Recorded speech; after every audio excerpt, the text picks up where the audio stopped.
साथियों नमस्कार। आज हम अपने इस RKC पंडित जी चैनल के माध्यम से आपको इस राम कथा का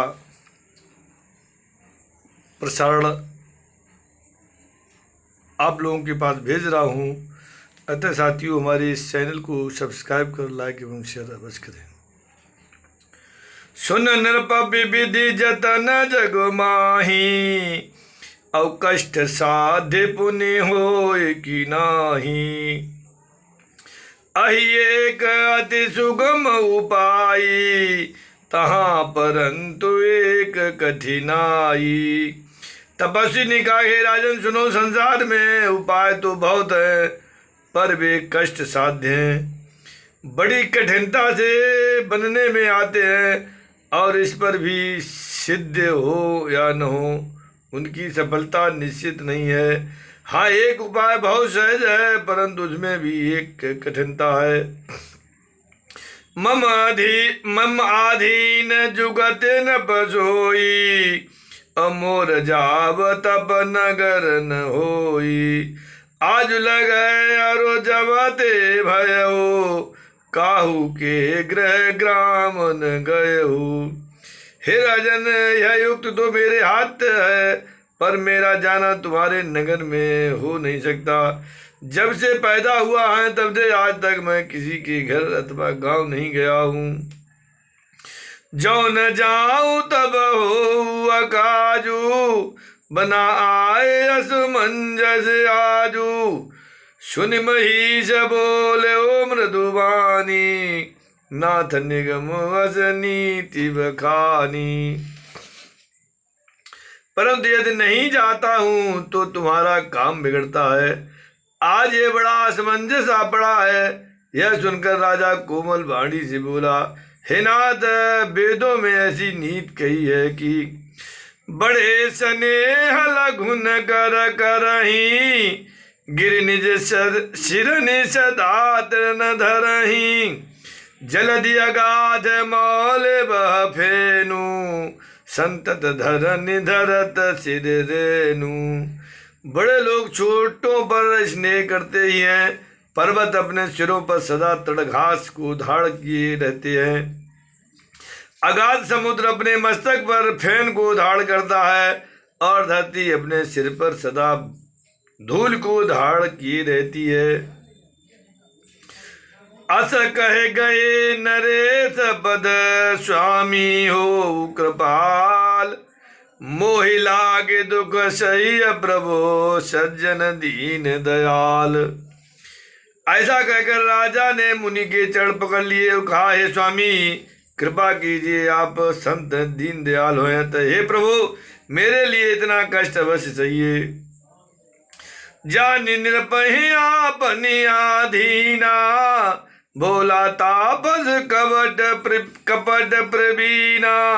सत्य कहूँ भूपति सुन तोही, अब जग नहीं दुर्लभ कछु मोही। राजा को अपने अधीन जानकर कपट में प्रवीण तपस्वी बोला, हे राजन सुनो, मैं तुमसे सत्य कहता हूँ, जगत में मुझे कुछ भी दुर्लभ नहीं है।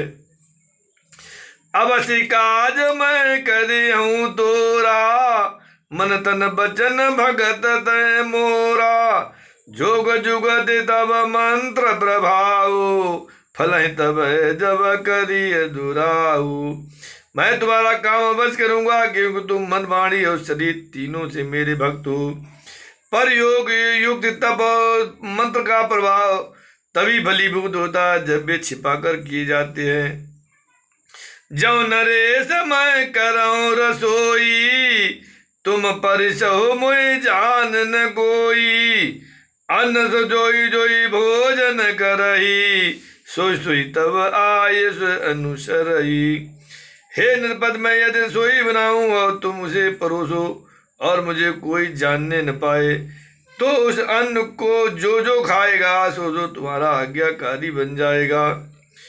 पुण्य तिन्ह के ग्रह जे वहीं जो, तब बस हो भूप सुन सोऊ।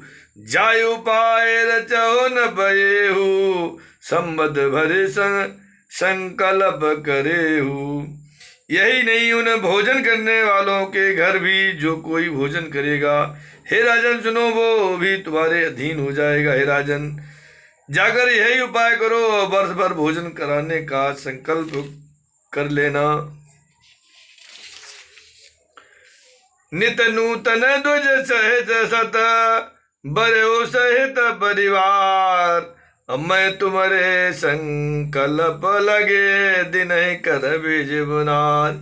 नित्य नए 1 लाख ब्राह्मणों को कुटुंब सहित निमंत्रित करना। मैं तुम्हारे संकल्प के काल अर्थात 1 वर्ष तक प्रतिदिन भोजन बना दिया करूंगा। यही विधि भूप कष्ट अति थोरे, हो यही सकल विप्र बस तोरे। कर यही विप्र होम मख सेवा, तई प्रसंग सहजई वसुदेवा। हे राजन, इस प्रकार बहुत ही थोड़े परिश्रम से सब ब्राह्मण तुम्हारे बस में हो जाएंगे। अब ब्राह्मण हवन यज्ञ और सेवा पूजन करेंगे तो उस प्रसंग संबंध से देवता भी सहज ही बस में हो जाएंगे। तो एक तो ही कहो लखाऊ, मैं बेच न आऊ बकाऊ। तुम्हारे ऊपर रोहित कहुराया, हरि आनब मैं करे निज माया। मैं एक और पहचान तुमको बताए देता हूँ कि मैं इस रूप में कभी न आऊंगा। हे राजन, मैं अपनी माया से तुम्हारे पुरोहित को हर लाऊंगा। तप बलते ही करे आप समाना, रखियो यहाँ बरस बरुवाना। मैं धरिता सुबेश सुन राजा, अब सब विधि तोर सवार हो काजा। तब केवल से उसे अपने समान बनाकर 1 वर्ष तक यहाँ रखूंगा। और हे राजन सुनो, मैं उसका रूप बनाकर सब प्रकार से तुम्हारा काम सिद्ध करूंगा। गए निशि बहुत शयन अब कीजे, मोहि तो भूप भेंट बिन दिन तीजे। मैं तप बल तो तुरग समेता, पहुँचूं शोभत तही निकेता। हे राजन, रात बहुत बीत गई, अब सो जाओ। आज से 3रे दिन मुझसे तुम्हारी भेंट होगी। तब केवल से मैं घोड़े सहित तुमको सोते ही में घर पहुंचा दूंगा। मैं आऊ बसोई बेसुधरे, पहचाने हो तब मोहे। जब एकांत बुलाए सब कथा सुनाऊं तो है। मैं वही पुरोहित का वेश धर कर आऊंगा, तब एकांत में तुमको बुलाकर सब कथा सुनाऊं, तब तुम मुझे पहचान लेना। शयन कीन न आय सुमानी, आसन जाय बैठ चल ज्ञानी। श्रीमद भूप निद्रा दियाई, शोक में शोभ सोच अधिकाई।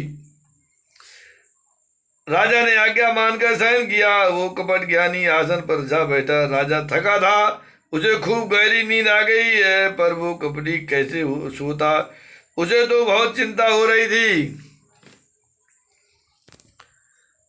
काल के तु निश्चर तहाँ आवा, जय शुकर होई न पय भुलावा। परम मित्रता पसन बकेरा, जाने सो अति कपट घनेरा।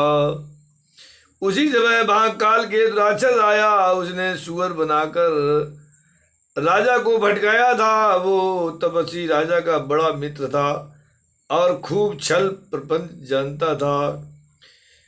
तही ते सत सुत अरु 10 भाई, खल अति अजय देव दुखराई। प्रथम भूप समर सब मारे, विप्र संत सुर देखी दुखारे।